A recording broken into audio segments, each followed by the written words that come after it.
Hi hello नमस्कार आदाब सत श्री अकाल। आशा में पूर्ण विश्वास है अच्छे होंगे, स्वस्थ होंगे, मस्त होंगे और अपनी पढ़ाई कर रहे होंगे। जहाँ दोस्तों कहते हैं ना कि चलता रहूंगा इस पथ पर, चलने में माहिर बन जाऊंगा, या तो मंजिल मिलेगी या तो अच्छा मुसाफिर बन जाऊंगा। आइए आप सभी को स्वागत है शशि सेठ प्रैक्टिस में। जैसा कि आपको पता है, यहाँ पे प्रतिदिन सुबह में 5 बजे सेठ प्रैक्टिस के माध्यम से किसी भी प्रतियोगी परीक्षाओं का तैयारी कराया जाता है। मैं आपको बता दूं दोस्त, यह जो टेस्ट है वह आपको कौटिल्य जीएस का यह टेस्ट है, जो प्रदीप सर द्वारा संचालित किया जाता है। और यह पैड ग्रुप का है। यह जो है ऑनलाइन टेस्ट लिया जाता है। यह जो है आपको मैं बता दूं, अगर आपको इस क्लास का पीडीएफ चाहिए तो जाइएगा, इसी वीडियो के नीचे डिस्क्रिप्शन है, टेलीग्राम का लिंक दिया हुआ है, उसे आप ज्वाइन करके आप हमें कमेंट के माध्यम से बता सकते हैं कि आपको किस क्लास का पीडीएफ चाहिए। इससे पहले ऑलरेडी हम 2 सेट लगा चुके हैं। यह सेट नंबर हमारा होगा 3। कितना सेट नंबर है हमारा? हो गया यह 3। तो चलिए इसी आशाएं, उम्मीद और विश्वास के साथ स्टार्ट किया जाए आज को सेशन को, और देखा जाए आज का पहला प्रश्न। इससे पहले दोस्त, अगर आप पहली बार इस चैनल पर आपको दिखाई दे रहे होंगे, या तो इस चैनल पर आप पहली बार मेरा वीडियो देख रहे हैं, तो मैं आपसे आग्रह जरूर करूंगा, इस चैनल को सब्सक्राइब कीजिए। क्यों कीजिए? इसके पीछे रीजन है, क्योंकि हमारे चैनल पर सुबह में 5 वीडियो आपको मिल जाता है।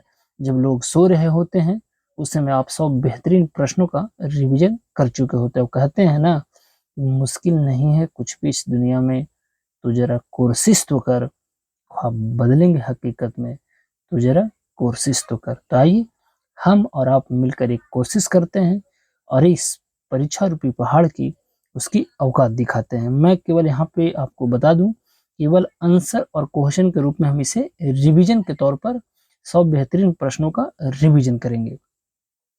पहला जो यहाँ पे प्रश्न पूछा गया है मेरे मित्र, वह कहता है कि सार्वभौमिक गुरुत्वाकर्षण स्थिरांक का बीमा क्या होगा। देखिए, यह बीमा है जिसे हम डायमेंशन के नाम से जाना जाता है। सबसे पहले आपको तो पता होना चाहिए कि गुरुत्वाकर्षण का नियम किसने दिया था। तो यह जो है नियम आपको न्यूटन साहब के द्वारा दिया गया था। आपको पता है कि वही सार्वभौमिक गुरुत्वाकर्षण होता है जो इसे हम बड़ा वाला जी कहते हैं। आपको पता है कि बड़ा वाला जी का जो मान होता है वह 6.67 × 10⁻⁻11 न्यूटन मीटर स्क्वायर प्रति किलोग्राम स्क्वायर होता है। बड़ा वाला जी का मान किसने दिया था? तो केवेंडिश ने दिया था। आप इसे जरूर याद रखिएगा। परंतु इस प्रश्न का जो बीमा होगा ना, वह आपको ऑप्शन नंबर ए वाला बिल्कुल करेक्ट हो जाएगा। अगला है कि निम्नलिखित में से कौन सा आइसोटोन का सही समूह, यानी आइसोटोन नहीं बल्कि आइसोटोप होता है। तो देखिए, इसमें आपको पता ही होगा कि जिसकी आपको भौतिक जो होता है समान होता है और रासायनिक आपको भिन्न हो, उसे आपको क्या कहते हैं? आइसोटोप्स कहते हैं। तो इसका जो सही है कि कार्बन जो है आपको सी, आपको कार्बन जो है 614 और 816, यानी ऑप्शन नंबर डी वाला बिल्कुल करेक्ट हो जाएगा। अगला जो यहाँ पे प्रश्न पूछा गया है कि जब कोई वस्तु कोशिका जल के किसी कम सांद्रता वाले माध्यम से घिरी हुई हो, तब निम्नलिखित में से क्या परिणाम होगा। तो इस प्रश्न को जरा देखिए। तो इस प्रश्न का कोशिका से जल का हानि होता है। तो ऑप्शन नंबर डी बिल्कुल सही। आपको पता है कोशिका क्या होता है? कोशिका को हम क्या कहते हैं? कोशिका को अगर पूछूं कि कोशिका का पावर हाउस किसे कहा जाता है, तो माइटोकॉन्ड्रिया का। साइटोलॉजी में कोशिका का अध्ययन होता है। कोशिका आपको पता है कि जो आपको सबसे छोटा संरचनात्मक एवं आपको गुणात्मक इकाई होता है, उसी को हम कोशिका कहते हैं। और यह देने वाले कौन व्यक्ति थे? आपको बताया गया था सेल का जो थ्योरी हुआ वो स्वाइडेन ने आपको दिया था। तो डी वाला बिल्कुल सही है। नेक्स्ट यहाँ पे पूछा जा रहा है, कहता है कि निम्नलिखित में से किसकी तरंगदैर्घ्य सबसे कम होती है। तो सही जवाब होगा यहाँ पे गामा किरणें। आपको पता है कि तरंगदैर्घ्य जो है एक आपको अनुदैर्घ्य तरंग है। आप इसे जरूर याद रखिएगा। एक एंगस्ट्रम बराबर जो होता है वो आप कितना होता है? तो 10 के पावर -10 मीटर होता है। आप इसे जरूर याद रखिएगा। अगला जो यहाँ पे प्रश्न पूछा जा रहा है कि ऑक्टोपस के खून का रंग कैसा है। बड़ा सिंपल सा प्रश्न है, वो आपको नीला होता है। महाराष्ट्र स्थित पिंपरी किस लिए प्रसिद्ध है? तो महाराष्ट्र में पिपरी देखने को मिलेगा। यह आपको एंटीबायोटिक उद्योगों के लिए प्रसिद्ध देखने को मिलता है। तो डी बिल्कुल करेक्ट हो जाएगा। अगला है कि निम्नलिखित समतल दर्पण यानी छवि मतलब आपको प्रतिबिंब में वस्तु की दूरी और छवि के बीच की दूरी का एक संबंध आपको स्थापित करना है। तो सही जो इसका विकल्प होगा ऑप्शन नंबर बी वाला बिल्कुल यहाँ पे करेक्ट हो जाएगा। नेक्स्ट है कि निम्नलिखित में से कौन सा हार्मोन शरीर के खतरे तनाव प्रतिक्रिया में भूमिका निभाता है। तो सही जवाब होगा कोर्टिसोल। अगला है कि एक प्रत्यावर्ती धारा जिसे हम एसी कहते हैं अल्टरनेटिव करंट जनित किस सिद्धांत पर कार्य करता है। बड़ा सिंपल सा प्रश्न है, वह विद्युत चुंबकीय प्रेरण के सिद्धांत पर कार्य करता है और ट्रांसफार्मर भी आपको इसी सिद्धांत पर काम करता है। डी करेक्ट हो जाएगा। एक तत्व की परमाणु संख्या n है, आपको परमाणु के नाभिक में प्रोटॉनों की संख्या क्या होगा। तो आपको पता है जो परमाणु में प्रोटॉनों की संख्या जो होगा वह आपको n होगा। आपको पता है कि परमाणु के नाभिक में क्या होता है, तो न्यूट्रॉन और प्रोटॉन होता है। आप इसे जरूर याद रखिएगा। अगला है कि प्रचुर मात्रा में सफेद रेशे होते हैं। तो जो यह होते हैं वह आपको देखने को मिलेगा, यह टेंडन में होते हैं। तो ऑप्शन नंबर सी वाला बिल्कुल सही। आपको पता है कि टेंडन जो होता है हमारा बोन से मांसपेशिया को बोलते हैं, जिसे हम टिबियम बोलते हैं। तो यहाँ पे जरूर याद रखिएगा। अगला है कि गोलीय दर्पण की परावर्तक सतह के व्यास को क्या कहा जाता है। तो उसे जो कहा जाता है द्वार कहा जाता है। ऑप्शन नंबर बी बिल्कुल सही होगा। आपको पता है कि गोलीय दर्पण में जो होता है एफ बराबर r/2 होता है। r/2 यानी फोकस दूरी जो है वक्रता त्रिज्या की आधा होती है। दर्पण का फॉर्मूला होता है 1/v + 1/u बराबर 1/f। आप इसे जरूर याद रखिएगा। और अवतल दर्पण का जो आपको फोकस दूरी होता है वह निगेटिव होता है और उत्तल दर्पण का जो फोकस दूरी होता है वह आपको कैसा होता है, तो पॉजिटिव होता है। अगला जहाँ पे प्रश्न पूछा जा रहा है मेरे मित्रों, वह आपको कहता है कि एक फूल के प्रजनन अंग है। तो आपको बड़ा सिंपल सा प्रश्न है। इस प्रश्न को पुसर पुसर पुकेसर आपको पुंकेसर और आपको अंडे बोलते हैं। तो ऑप्शन नंबर यहाँ पे देखा जाए तो 13 का सी वाला बिल्कुल यहाँ पे करेक्ट हो जाएगा। अगला है कि निम्नलिखित लवणों में से क्षारीय लवण की पहचान करना है, आपको बताना है। इसका जो क्षारीय लवण जो हो जाएगा आपको सोडियम कार्बोनेट हो जाएगा, यानी ऑप्शन नंबर ए वाला बिल्कुल करेक्ट हो जाएगा। अगला जो प्रश्न है कि हाल ही में भारतीय नौसेना में शामिल किया गया पहला सर्वेक्षण पोत कौन सा है। तो यह जो हो जाएगा INS संध्याक। INS का मतलब होता है इंडियन नेवल शिप। आपको पता है कि नौसेना जो दिवस मनाया जाता है वो आप कब मनाया जाता है, तो 4 दिसंबर को नौसेना दिवस मनाया जाता है। अभी हाल ही में इसका अध्यक्ष बना है, किनको बनाया गया जरा आप कमेंट के माध्यम से आप हमें जरूर बताइएगा। अगला है कि हाल ही में केंद्रीय मंत्री जी किशन रेड्डी ने देश के पहले डिजिटल राष्ट्रीय संग्रहालय का आधारशिला कहाँ रखा है। तो यह रखा है हैदराबाद। तो ऑप्शन नंबर बी वाला बिल्कुल करेक्ट हो जाएगा। सर्वाधिक अनुसूचित जनजाति जिसे हम ST कहते हैं वो आबादी देखने को मिलेगा। तो मामा की नगरी वही मध्य प्रदेश, मोहन यादव जहाँ की मुख्यमंत्री हैं। तो आप इसे जरूर याद रखिएगा। अब SC की अगर बात करते हैं तो आपको उत्तर प्रदेश हो जाएगा। अगला है कि एक छात्र एल्युमिनियम, आपको ये देखिए आपको इक्वेशन दिया, इसको आपको संतुलित करना था। तो 18 का जो सही आंसर निकल कर आएगा वो ऑप्शन नंबर सी वाला बिल्कुल यहाँ पे करेक्ट हो जाएगा। थोड़ा सा ये आपको माइनर मिस्टेक है, इसे आप सुधार कर लीजिएगा। अगला है कि PQR तथा S और परमाणु क्रमांक 11, 15, 17 और 18 है, इनमें से कौन अभिक्रियाशील धातु है। तो इसमें आपको बताना है।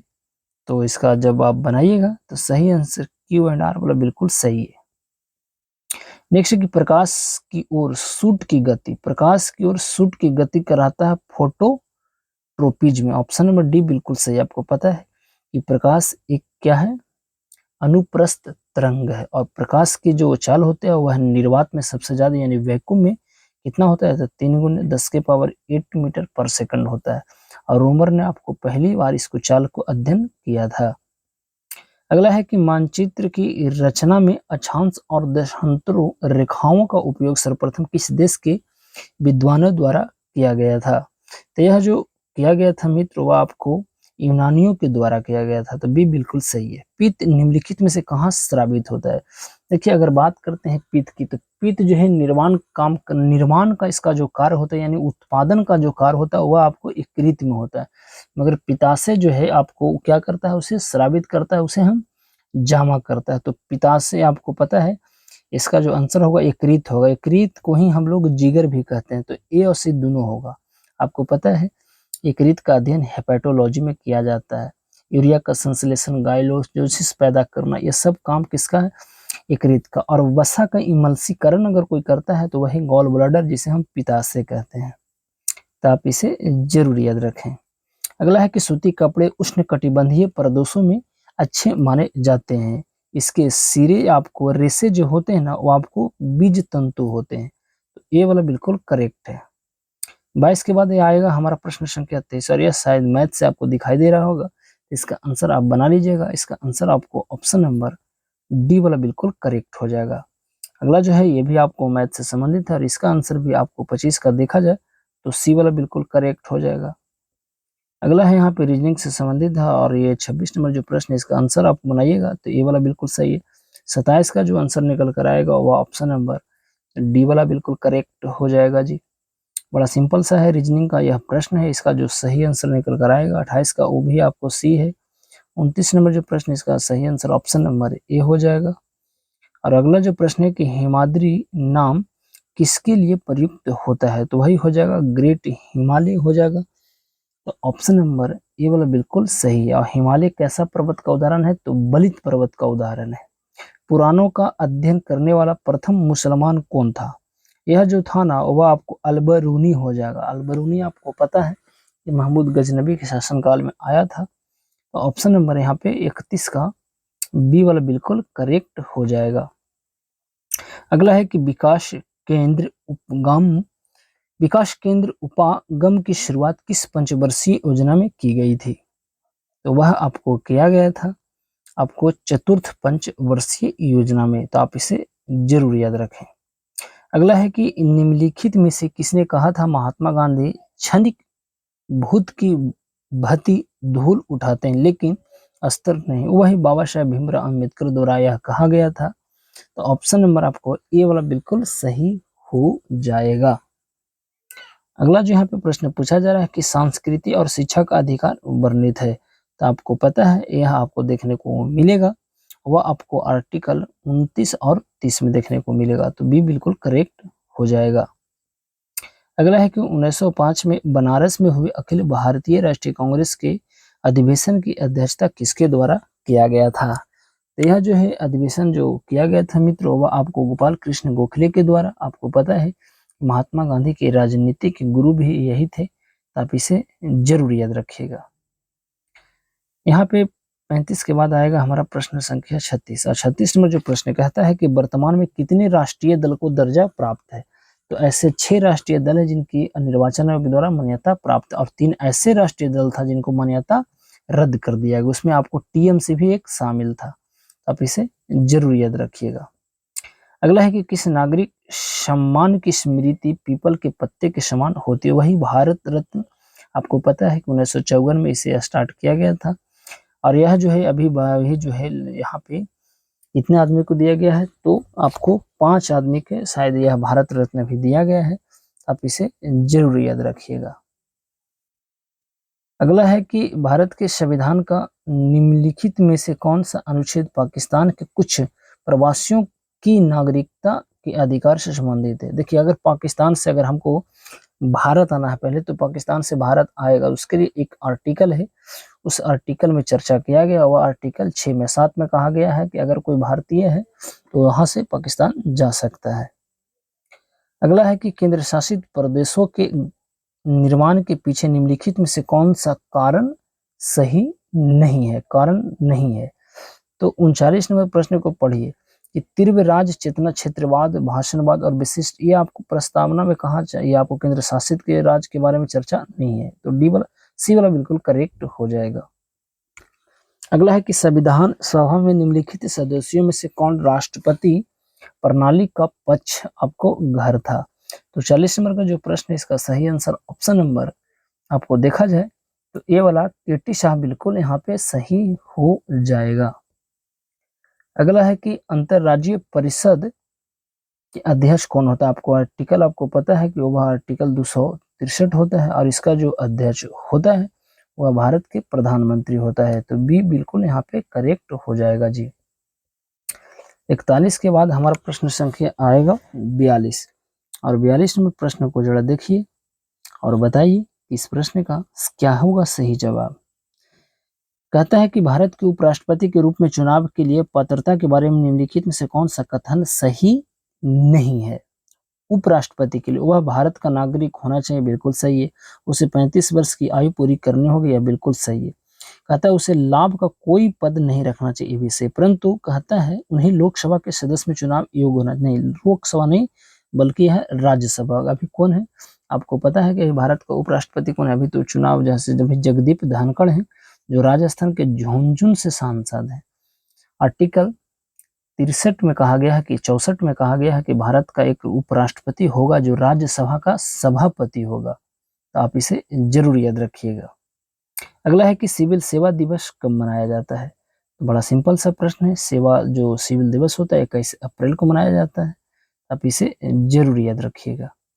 अगला है कि मेंडलीफ आवर्त सारणी में निम्नलिखित समूहों में से किस तत्व समूह को बाद में तालिका में जगह मिली थी।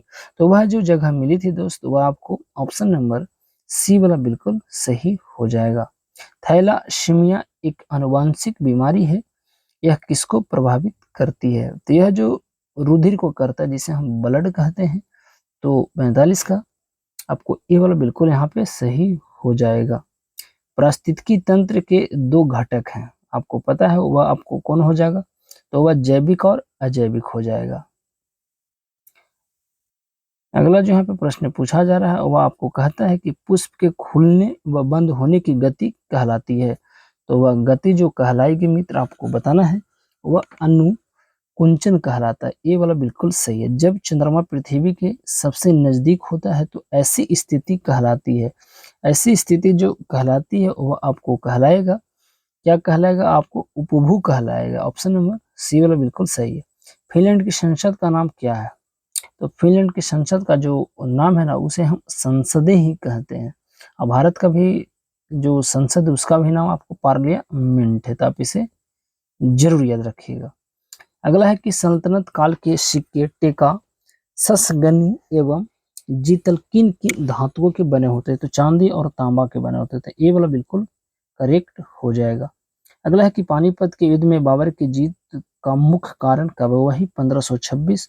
इसमें जो होगा ना वह आपको क्या होगा, तुगलमा पद्धति होगा या क्या होगा। इसमें बिल्कुल तुगलमा पद्धति होगा। ऑप्शन नंबर सी वाला बिल्कुल सही है।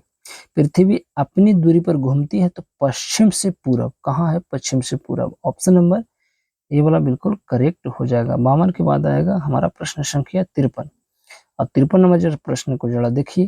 कहता है कि टेरासोरा का प्रारूपिक विकास उपभूभाग में होता है जिसमें आपको क्या देखने को मिलेगा। इसमें जो है चूना पत्थर होता है। तो ये वाला बिल्कुल करेक्ट हो जाएगा। कथकली किस राज्य का शास्त्रीय नृत्य है। कथकली और मोहिनीअट्टम या केरल, तमिलनाडु आपको जो होगा भरतनाट्यम, आंध्र प्रदेश कुचिपुड़ी और सतरिया जो है असम का है। कट्टी बिहू भी असम का, बिहू भी असम का। आप इसे जरूर याद रखिएगा। अगला है कि पौधे में मुख्य या प्राथमिक पोषक तत्व होते हैं। तो यहाँ पे आपको देखने को जो मिलेगा सही जवाब ऑप्शन नंबर बी वाला नाइट्रोजन, फास्फोरस एवं पोटास वाला बिल्कुल यहाँ पे करेक्ट हो जाएगा। अगला है कि मानचित्र में पर्वत और पहाड़ों को दर्शाया जाता है। तो बड़ा सिंपल सा प्रश्न है। इसको दर्शाया जाता है लाल रंग के कारण। अगला है कि विश्व का विख्यात तेल शोधक कारखाना अबदान कहाँ है। तो यह जो आपको देखने को मिलेगा ईरान में। तो ये वाला बिल्कुल करेक्ट हो जाएगा जी। कंटूर रेखा जो है यहाँ पे दर्शाता है, रेखा होगा कंटूर आपको रेखा जो है आपको दर्शाता है। तो 58 नंबर प्रश्न का सही है कि समुद्र तल से समान ऊंचाई व आकार वाले स्थानों को, ऑप्शन नंबर ए वाला बिल्कुल सही है। यहाँ पे मैथ का प्रश्न है, बड़ा सिंपल सा प्रश्न है। इसका आंसर ऑप्शन नंबर आपको देखा जाए तो बी वाला बिल्कुल यहाँ पे करेक्ट हो जाएगा। निम्नलिखित में कौन सुमेलित नहीं है? यही यूनेस्को तो पेरिस फ्रांस, ठीक है। नाटो ब्रुसेल्स, ये भी सही है। एशियान, जिसे हम association south east Asia of nation, Jakarta हो जाएगा, ये भी सही। आपको सार्क या ढाका नहीं होगा, बल्कि कहाँ होगा? काठमांडू होगा। तो यही गलत था और यही इसका सही जवाब हो जाएगा। 60 के बाद आएगा हमारा प्रश्न संख्या 61। और 61 नंबर प्रश्न को देखिए, कहता है तमस उपन्यास के लेखक कौन है? बड़ा सिंपल सा प्रश्न है। इसका जो हो जाएगा भीम साहनी हो जाएगा। 61 का ये वाला बिल्कुल सही है। यहाँ से हमारा प्रश्न संख्या इंग्लिश का चालू होता है। कहता है कि चूज द करेक्ट वॉइस। कहता है Amit will clean the class. इसका जो सही वॉइस बनेगा मित्र, the class will be cleaned by Amit, यानी ये वाला बिल्कुल सही है। नेक्स्ट है कि दे वेगेन, यहाँ पे टाल्क्स हो जाएगा इसको। तो 63 वाला को जो है ऑप्शन नंबर टाल्केड हो जाएगा, बिल्कुल सही है। द कैटल, आपको इसका जो आंसर निकल कर आएगा ना 64 का, वह आपको आर वाला बिल्कुल करेक्ट हो जाएगा। इस प्रश्न का जो सही आंसर आएगा ट्रिकोनोमेट्री है। इसका जो सही आंसर निकल कर आएगा ऑप्शन नंबर डी वाला बिल्कुल सही है। ये तो बड़ा सिंपल सा प्रश्न है। इसका जो सही आंसर निकल कर आएगा वो आप 50 किलोमीटर प्रति सेकंड आपको आ जाएगा। 66 का आपको ये वाला बिल्कुल सही है। मैदान में सभा हो रही है, तो देखिए मैदान में सभा हो रही है, सभा कौन सी है? तो समूहवाचक संज्ञा हो जाएगा। अभिभाज्य में कौन सा समास? तो बहुव्रीहि समास हो जाएगा। अगला है कि मैं रोटी खाता हूँ, इस वाक्य में वाच क्या है? यानी वॉइस आपको कर्तव्य वाच हो जाएगा, खाने का कार्य किया जा रहा है। आइडम फ्रेज है, कहता ऑल मून शाइन, तो इसका जो हो जाएगा ना वो आपको फार्मूली, आपको रियलिटी, आपको बी वाला बिल्कुल सही है। एट ए स्मॉल पेस, इसका जो सही आंसर निकल कर आएगा वो आपको स्लोली हो जाएगा। 72 में जो प्रश्न है इसका सही आंसर आपको ऑप्शन नंबर डी बिल्कुल सही है। Land covered by water on 3 sides, तो इसका जो सही आंसर 73 का निकल कर आएगा वो आपको पेनिनसुला हो जाएगा। 73 के बाद आएगा हमारा प्रश्न संख्या 74। और 74 में जो प्रश्न यहाँ पे दिया गया है वह आपको इंग्लिश से ही संबंधित है। तो इसका जो सही आंसर निकल कर आएगा 74 का, वो ऑप्शन नंबर बी वाला बिल्कुल करेक्ट है। 75 में जो प्रश्न कहता है डैश इस गुफा में गया काल कबलित हो गया, तो इसमें आपको बताना है यहाँ पे क्या होना चाहिए।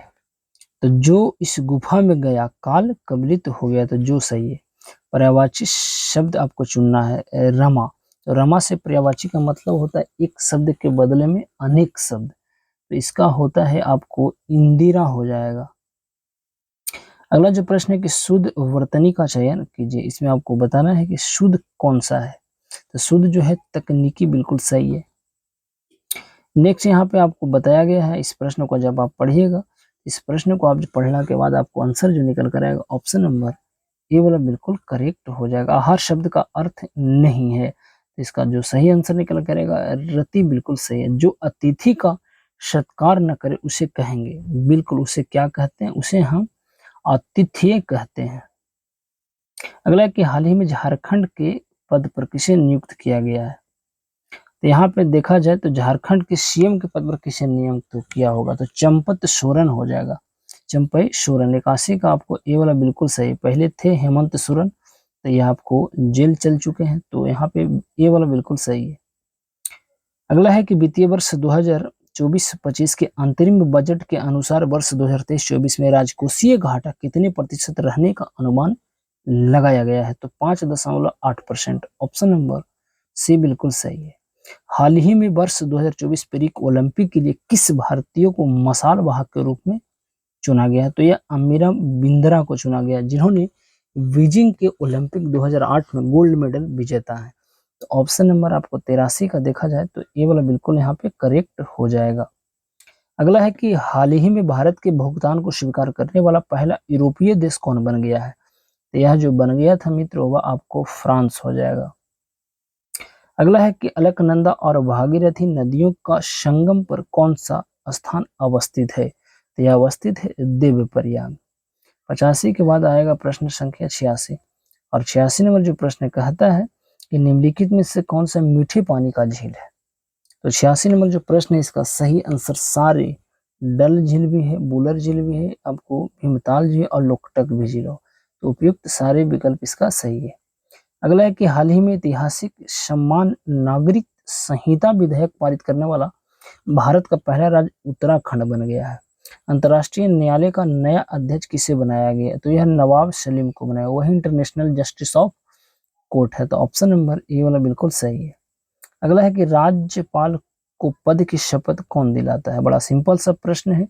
कि राज्यपाल को जो उस राज्य की जो शपथ दिलाई जाती है वह राज्य के उच्च न्यायालय के मुख्य न्यायाधीशों के द्वारा दिलाई जाती है। अगला है कि हाल ही में 98 ज्ञानपीठ पुरस्कार से किसे सम्मानित किया गया? 2 व्यक्ति को दिया गया है, जिसमें जगत गुरु राम भद्राचार्य हैं और गुलजार है। आपको बी और सी दोनों सही हो जाएगा। अगला है कि हाल ही में किस भारतीय हवाई अड्डा पर देश का पहला हरित हाइड्रोजन संयंत्र स्थापित करेगा? तो यह जो करेगा कोच्चि केरल में। ऑप्शन नंबर बी बिल्कुल सही है। कलकत्ता और आगरा के बीच टेलीग्राफ लाइन की आपकी शुरुआत आपको कब हुई थी? तो 92 नंबर जो प्रश्न को जोड़ा, देखिए ऑप्शन नंबर यहाँ पे क्या होगा सही जवाब। तो यहाँ पे अगर ऑप्शन में है आपको 1853, तो ये वाला बिल्कुल करेक्ट हो जाएगा। अगला जो यहाँ पे प्रश्न पूछा जा रहा है कि खट्टे फल के लिए कौन सा प्रदेश अधिक आपको विख्यात है? तो यहाँ पे देखा जाए तो क्या होगा सही जवाब। तो 93 का आपको भूमध्य सागरीय वाला जो वन होता है वह खट्टे फलों के लिए आपको उपयुक्त होता है। तो सी बिल्कुल सही है। निम्नलिखित में से कौन सा सुमेलित है? आपको सुमेलित आपको बताना है। तो जिसमें सुमेलित है कि खजुराहो जो है चंदेल शासकों द्वारा बनाया गया था। तो डी सही है। भारत में सहकारिता का प्रयोग किस वर्ष हुआ था? आपको पता है इस प्रश्न का सही जो जवाब होगा 1904 बिल्कुल सही है। आनाकानी करना मुहावरे का सही अर्थ क्या है? तो जो सही अर्थ है टाल मटोल करना, बिल्कुल यहाँ पे सही है। अगला है कि हाल ही में चर्चा में रही आपको CAR-T सेल थेरेपी का संबंध किससे है? बड़ा सिंपल सा प्रश्न है, कैंसर से है। तो ऑप्शन नंबर बी वाला बिल्कुल सही है। एक होता है बांग्ला उत्सव किस राज्य में मनाया जाता है? यह जो है मेघालय में मनाया जाता है साहब। तो बी वाला बिल्कुल यहाँ पे करेक्ट हो जाएगा। अगला है कि छत्तीसगढ़ पक्षी अभयारण्य छत्तीसगढ़ पक्षी अभयारण्य कहाँ है? तो यह आपको केरल राज्य में देखने को मिलेगा। और आज का अंतिम प्रश्न है कि सिंगूर बांध किस नदी पर बनाया गया है?